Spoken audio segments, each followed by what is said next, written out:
un profesor y clases de formación ética y ciudadana.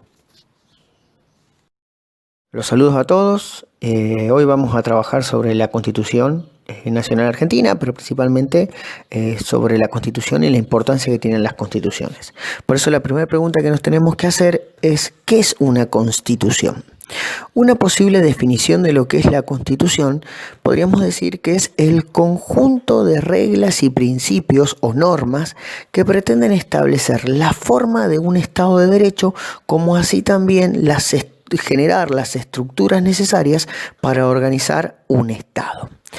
Esa Constitución se compone generalmente de un texto escrito de carácter codificado, de tipo jurídico-político, surgido de un poder constituyente, que tiene el propósito de constituir la separación de los poderes, definiendo y creando así una estructura con funciones específicas y bien definidas y delimitadas para el poder del Estado. Estos serían el legislativo, el ejecutivo y el judicial. Básicamente esta división de las funciones del Estado en tres poderes permite al mismo tiempo establecer controles, equilibrios, definir cuáles van a ser los cargos, qué requisitos se necesitan para ocupar los cargos o qué requisitos necesito para poder ser representante del pueblo, qué funciones voy a tener dentro del poder ejecutivo, legislativo o judicial, como así también qué elementos y qué requisitos debo cumplir para poder ocupar los cargos en el gobierno y así también ejercer las funciones del Estado. La Constitución en sí misma es una carta magna que rige todo el ordenamiento jurídico, político, legal y hasta podríamos decir civil y social de un Estado y de una nación. Esta carta magna o esta ley suprema o esta ley fundacional de los estados busca proteger los derechos y los intereses de todos los ciudadanos en relación al actuar particular del Estado. Es decir, en otras palabras, delimitar el poder del Estado, como así también tratar de impedir que el Estado genere abusos de poder sobre los ciudadanos o sobre las distintas funciones del Estado. Ante todo, la Constitución es una ley. Recibe el rango de ley fundamental. Posee un rango superior al resto de las normas jurídicas y legales que se establecen dentro del funcionamiento del Estado de Derecho o del funcionamiento político en el Poder Legislativo, en el Senado o en diputados. Esta ley fundamental o esta ley superior que tiene como objetivo general fundamentar todo el ordenamiento jurídico, incluye también regímenes de derechos y de libertades a los ciudadanos.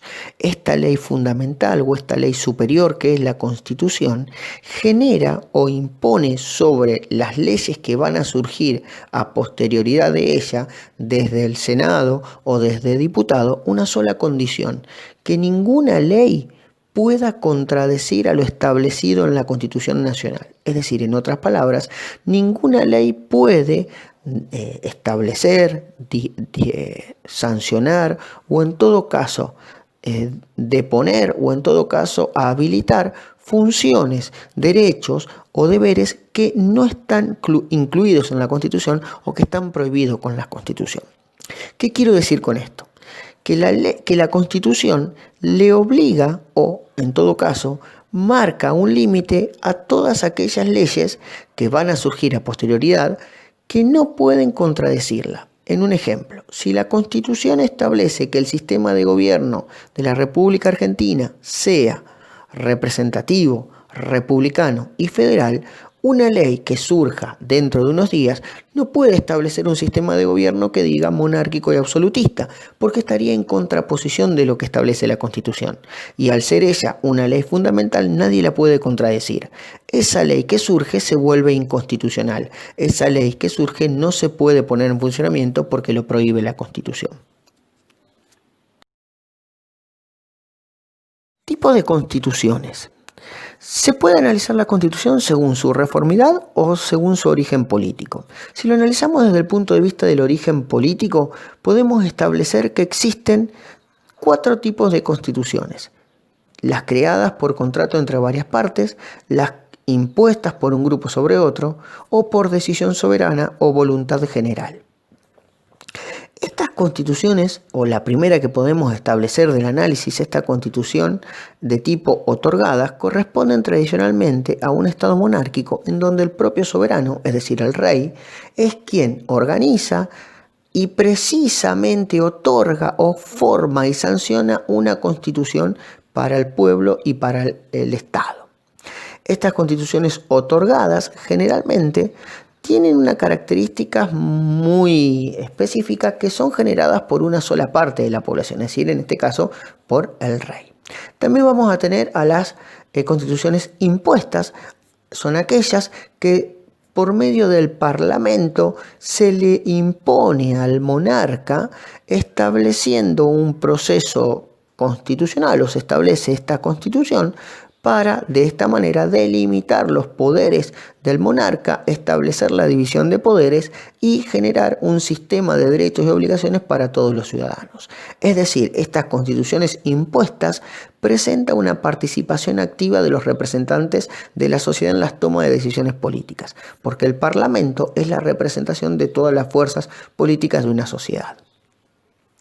Y por último, vamos a encontrar a las constituciones llamadas también como pactadas, es decir, que surgen de manera conjunta, es decir, nadie, ni el rey, ni un grupo puede imponer sobre otro este tipo de constituciones. Las constituciones pactadas tienen las características de que son siempre multilaterales, ya que implica un pacto y sobre todo el consenso de todas las fuerzas políticas como así también de los ciudadanos. Estas constituciones pactadas son las mejores y las más evolucionadas porque requiere y al mismo tiempo necesita de la aprobación de todos los sectores. Y tenemos también las constituciones aprobadas por la voluntad de la soberanía popular, es decir, lo que tiene que ver con las constituciones aprobadas por la voluntad general. Son aquellas que son elegidas por el pueblo para conformar el Estado, en la cual se dan a conocer mediante una asamblea o a un congreso constituyente, en donde se reafirma con una votación máxima, sobre todo de los representantes de la población, en un proceso electoral, mediante la elección de estos constitucionalistas que desarrollan o sancionan una constitución o en algunos casos pueden reformarla. Pero solamente nosotros nos vamos a centrar en su carácter de cómo pueden ser reformadas. En este caso, y en donde vamos a trabajar y donde me interesa más centrarnos, va a ser en cómo se puede reformar una constitución. Según a su forma de reformidad, las constituciones pueden ser clasificadas como flexibles, semirrígidas, rígidas o pétreas. ¿Cuáles vendrían a ser estas constituciones rígidas? Bueno, son aquellas que requieren de un procedimiento especial y complejo. En otras palabras, se convoca a un Congreso General Constituyente, luego se desarrollan elecciones libres para que los ciudadanos, mediante el sufragio universal, elijan a sus legisladores que participan en el Congreso General Constituyente como constitucionalistas que van a ser los encargados de reformar la Constitución. También vamos a tener a las constituciones flexibles, que son aquellas que se modifican mediante un procedimiento legislativo ordinario, lo que significa que mediante una ley el Parlamento puede modificar, reformar, anular, derogar o cambiar una parte de la Constitución o directamente establecer una nueva Constitución. En nuestro caso, nuestra Constitución, al ser escrita, y generalmente la gran mayoría de las constituciones escritas son rígidas. Al ser rígidas necesitan de este mecanismo especial de una convocatoria a un Congreso General Constituyente para ser reformada. El 1 de mayo de 1853, en la ciudad de Santa Fe de la Veracruz, se va a producir la sanción de la Constitución argentina. Este Congreso General Constituyente había sido convocado luego de la firma del Pacto de San Nicolás, realizado el 31 de mayo de 1853, el cual presenta, mediante el dictado de 18 puntos, la unificación y el consenso de las provincias pertenecientes en ese momento a la Argentina para poder sancionar y convocar a un Congreso General Constituyente. Este Pacto de San Nicolás es uno de los pactos preexistentes que le permiten a la Constitución la base jurídica y el acuerdo interprovincial para poder realizar este Congreso y mediante el mismo sancionar una constitución. Este Congreso General Constituyente realizado en Santa Fe presenta una particularidad. Para 1853, en lo que es hoy Argentina, solo existían 14 provincias. De esas 14 provincias, solamente este acuerdo y participaron en el Congreso General Constituyente solo 13 provincias. Estas provincias fueron Catamarca, Córdoba, Corrientes, Entre Ríos, Jujuy, La Rioja, Mendoza, Salta, San Luis, San Juan, San Luis, Santiago del Estero y Tucumán. La provincia restante va a ser Buenos Aires, que se separó de la Confederación Argentina y se organizó como un estado independiente. Nuestra Constitución Nacional tuvo alrededor de 6 reformas. La primera fue en 1860, la segunda en 1866, la tercera en 1898, la cuarta en 1949, la quinta en 1957 y por último, la más reciente, un poco lejano en el tiempo, en 1994. Los cambios más importantes que realizaron estas reformas, o entre las que podemos mencionar, va a ser la primera. La primera reforma, la de 1860, tuvo como objetivo permitir la anexión de Buenos Aires a la Confederación Argentina, que desde 1852 hasta 1860 había permanecido aislada de la Confederación Argentina. Luego de la batalla de Cepeda en 1859, Buenos Aires, que se enfrenta a la Confederación, pierde la contienda y es anexionada por la fuerza por la Confederación Argentina. La próxima reforma que podemos mencionar también es la reforma de 1898, en la cual se estableció un nuevo porcentaje y una nueva manera de definir la elección de los diputados según los pobladores y los habitantes de las provincias. Otra, o las más importantes, y una de las más importantes que podemos mencionar por todos los cambios que introdujo, fue la reforma de 1949 promovida por el gobierno de Juan Domingo Perón, que incorporó una serie de derechos, entre los cuales podemos mencionar los derechos laborales y los derechos sociales previstos en el artículo 14 bis, reconoció la igualdad jurídica del hombre y la mujer, incorporó la función social de la propiedad, estableció la autonomía universitaria, los derechos de la niñez y de la ancianidad, el habeas corpus, la facultad de intervención del Estado en la economía, también posibilitó la reelección indefinida del presidente y al mismo tiempo la elección por voto directo de diputados y senadores. Esta reforma de 1949 fue modificada luego del golpe militar de la Revolución Libertadora que derrocó al gobierno de Juan Domingo Perón en 1955 y en 1957 convocó a un nuevo Congreso General Constituyente. Este Congreso tenía como objetivo eliminar la reforma de 1949 y tratar de restituirla a los principios que estaban establecidos en la Constitución de 1853. El único artículo que no fue modificado o que no pudo ser modificado fue el artículo 14 bis, en donde se encuentran referidos y contenidos todos los derechos sociales y laborales de los trabajadores. Y por último podemos mencionar la reforma de 1994, que también fue muy importante, que surgió después de un acuerdo entre los dos partidos mayoritarios de la Argentina, es decir, entre el Partido de la Unión Cívica Radical y el Partido Justicialista. El Partido de la Unión Cívica Radical estaba en ese momento comandada o liderada por Ricardo Alfonsín, expresidente de la Argentina entre 1983 y 1989, y el Partido Justicialista estaba liderado en ese momento por el actual presidente en ese momento de la Argentina, Carlos Saúl Menem, que fue presidente de la República Argentina entre 1989 y 1994 e iniciando un segundo mandato entre 1995 y 1999.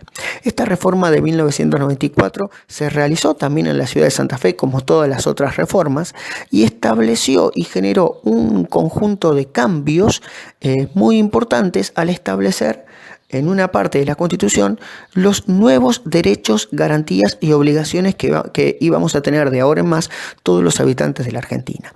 Entre estos nuevos derechos garantías y obligaciones que vamos a tener los argentinos, estableció el reconocimiento de los derechos de la protección ambientales, los derechos al consumidor, el derecho a la información, la acción constitucional de amparo simple o colectivo, los delitos contra la Constitución y la democracia, la permanencia y la importancia de los tratados internacionales en materia de derechos humanos, la posibilidad de establecer el derecho directo y la reelección presidencial por un solo mandato. Es decir, antes de la reforma del 94, las elecciones presidenciales o de cualquier tipo, legislativas o a diputados y senadores, se establecía mediante una elección indirecta. Es decir, las personas votaban a sus candidatos, pero estos candidatos no recibían el voto directo, sino que los ciudadanos al votar elegían electores que conformaban un colegio electoral, el cual terminaba por designar al presidente. En otras palabras, los ciudadanos no votaban de manera directa a su candidato, sino que votaban a representantes de ese candidato que en un congreso de electores, aquella persona que tuviese más electores era el que iba a terminar siendo ganador. Era un poco complicado y un poco engorroso este sistema de elección de colegiados, o en todo caso de la conformación del colegio electoral, que ahora es mucho más simple. Una persona en estos momentos, cuando decide o vota de manera directa, su voto va directo a su candidato, sin la necesidad de establecer electores.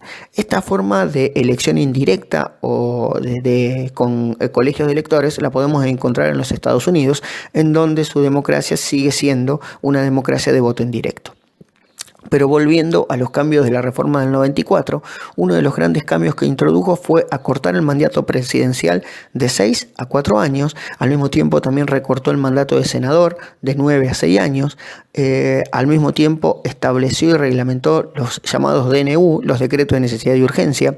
Estableció un tercer senador para la minoría. Estableció el Consejo de la Magistratura y al mismo tiempo estableció la posibilidad de trasladar la capital federal a cualquier otra provincia o a cualquier otra ciudad de la República Argentina. Estableció la autonomía de la ciudad de Buenos Aires, que a partir de ese momento empezó a tener los mismos derechos y las mismas obligaciones de una provincia, y a la hora de la elección, ya sea presidencial, estableció lo que se llama el sistema de balotaje, en el cual también se conoce como segunda vuelta. Funciona el balotaje de la siguiente manera: si en una elección presidencial el candidato más votado obtiene más del 40% de los votos, gana en primera vuelta. Si en una elección presidencial el candidato más votado saca un mínimo del 40% de los votos, debe analizarse si este primer candidato supera al segundo por una diferencia de más del 10% de los votos. Si es así, gana en primera vuelta. Pero si en una elección presidencial un candidato o el candidato más votado saca menos del 40% de los votos, y al mismo tiempo el segundo tiene una diferencia menor del 10% de los votos, hay una segunda elección, o como se llama, una segunda vuelta entre el primer candidato y el segundo candidato. También puede sucederse de la siguiente manera: si en una elección presidencial el candidato más votado saca menos del 40% de los votos, habrá siempre una segunda vuelta con el segundo candidato más votado. Bueno, en cuanto a las actividades que ustedes tienen que resolver o que tienen que responder a este trabajo, son bastante fáciles y no son tan complicadas. El objetivo que se buscó básicamente para este trabajo, o el que me gustaría que ustedes puedan analizar, es tratar de reflexionar acerca de la importancia de la Constitución en la formación de los estados, qué límites le impone a las funciones y al poder del Estado, como así también qué derechos, obligaciones y garantías impone para todos los ciudadanos, y sobre todo tratar de identificar qué tipo de constituciones existen y qué tipo de constitución es nuestra Constitución argentina, cuántas reformas tuvo, qué importancia y qué cambios generaron cada una de estas reformas en la Constitución o en el texto constitucional argentino, como así también cómo esas reformas alimentaron y casi siempre terminaron por profundizar el proceso democrático. Pero bueno, ¿cuáles son estas actividades? ¿Cuáles son estas preguntas? La primera pregunta dice: ¿por qué son importantes las constituciones? Bueno, ahí ustedes lo que tienen que analizar es qué objetivos o qué funciones establecen estas constituciones. Por ejemplo, ¿por qué es importante una constitución? Porque es una ley fundamental, es la ley suprema. Esta ley suprema, ¿qué tiene como objetivo? Crear una estructura jurídica política, establecer un sistema de derechos, delimitar y establecer un Estado de Derecho en el cual todos los ciudadanos tengan los mismos derechos, las mismas obligaciones y las mismas garantías, establecer las funciones del Estado, los poderes del Estado, o en todo caso establecer las funciones, establecer la función y al mismo tiempo de los poderes del Estado. Legislativo, ejecutivo y judicial, qué requisitos se necesitan para poder ser miembro del ejecutivo, del legislativo o el judicial. Es decir, cuál es el objetivo central de sancionar una constitución. Que en sí misma las constituciones son los que van a establecer siempre, son leyes fundacionales, porque terminan por establecer o por crear a los estados y casi siempre a un país. Según su manera de ser reformada, es decir, ¿cuántos tipos de constituciones existen? ¿Se acuerdan que lo estuvimos analizando? Y entre otras cosas hay otras formas de analizar la Constitución. En mi caso o en este trabajo solamente nos vamos a ocupar de cómo se van a reformar. Mediante la forma de reforma vamos a establecer 3 tipos de constituciones: las rígidas, las flexibles o las semirrígidas. Ustedes tendrían que explicar cuál es cada una. Luego hay una repregunta que establece qué tipo de constitución es la nuestra. La nuestra es un texto escrito, es una ley global, es decir, es un texto completo con sus artículos, con sus presentaciones, y es escrita y generalmente, y esto es una ayuda, las constituciones escritas son rígidas. Ahora tendrían que explicar por qué nuestra constitución es rígida. ¿Cuándo y dónde fue sancionada nuestra constitución? Por algo nuestra ciudad se llama cuna de la constitución, es decir que obviamente es en Santa Fe, pero tienen que buscar cuándo fue sancionada. ¿Qué pacto permitió la convocatoria al Congreso Constitucional?